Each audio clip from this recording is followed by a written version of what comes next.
जागी जागी जागी जागी जागी जागी।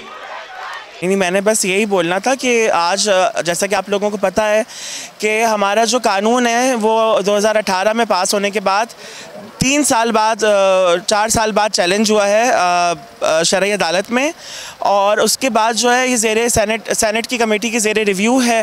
होना ये चाहिए था कि 18वीं तरमीम के नतीजे में जब वफाक ने बिल पास कर दिया तो बाकी सूबों को अपने ख्वाजा सराओं के लिए बिल पास करने चाहिए थे, बल्कि जो वफाक ने पास किया वो भी रोल बैक होने के हमें ख़तरात नज़र आ रहे हैं। उसके साथ साथ नेशनल मीडिया पे कम्युनिटी के ख़िलाफ़ एक ट्रायल चल रहा है, नफ़रत की फ़िज़ा बनाई जा रही है। इस नफ़रत की सियासत के नतीजे में जो कि एक सियासी जमात की हुई है, उसकी वजह से जो है अब तक हमारे 3 ख्वाजा सराओं को शहीद किया जा चुका है। मारने वालों ने बोला है कि हम इनके ख़िलाफ़ जिहाद कर रहे हैं। ऐसा पहले कभी नहीं हुआ, क्योंकि हमें कत्ल करे और बोले कि हम जिहाद कर रहे हैं। और हमें ये लगता है कि एक मज़लूम कम्युनिटी को जो है, जो ऑलरेडी माशरे में एक पिसा हुआ तबका है, उसे चलती बस के आगे फेंका जा रहा है ताकि अपने मरते हुए सियासी करियर में इलेक्शन से पहले एक रूह फूकी जा सके। और यही सारी वजूहात हैं जो आज हमें यहाँ लेकर आई हैं। हमारा जो वजूद है, हमारी जो हिस्ट्री है इस खत्ते में, हमने सिंध नाम इसलिए रखा है मूरत मार्च का। सिंध में जो ख्वाजा सरा जो फ़कीरी है वो 4000 साल पुरानी है। उस वक्त यहाँ पे दीन इस्लाम भी नहीं आया था, हम यहाँ पे इतने कदीम हैं।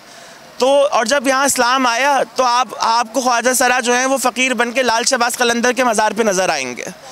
तो हम यही बताना चाहते हैं कि भले पाकिस्तान के अंदर ख्वाजा सराओं को बहुत मसाइल रहे हैं, लेकिन सिंध में जो है कभी ऐसा हमारी हिस्ट्री में कभी नहीं हुआ।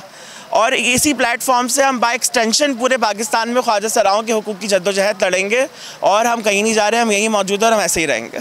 वफाकी शरई अदालत में वही जो एक इंडियन फिल्म का जो वो डायलॉग है, तारीख़ पे तारीख़, तारीख़ पे तारीख़, तो बस वो सियासी मसला है ना, जैसे मैंने आपको कहा, तो वो उसको आगे घसीट रहे हैं, बढ़ा रहे हैं। लेकिन ये कि पाकिस्तान की जो रियासत है वो, मेरा ख़्याल है कि हम लोगों को इस चीज़ को सोचना चाहिए कि अल्लाह अल्लाह करके भी हम ग्रे लिस्ट से बाहर निकलें। तो कोई इस तरह का काम तो हम ना करें ना कि जो है आप मज़ीद अपने मुल्क की एक मज़लूम कम्युनिटी को इस तरह से आप कुचलें कि वो दोबारा सर उठा ना सकें। तो आपका तो कोई सॉफ्ट इमेज भी इस तरह बाहर नहीं जाएगा, पूरी दुनिया बुरा भला बोलेगी।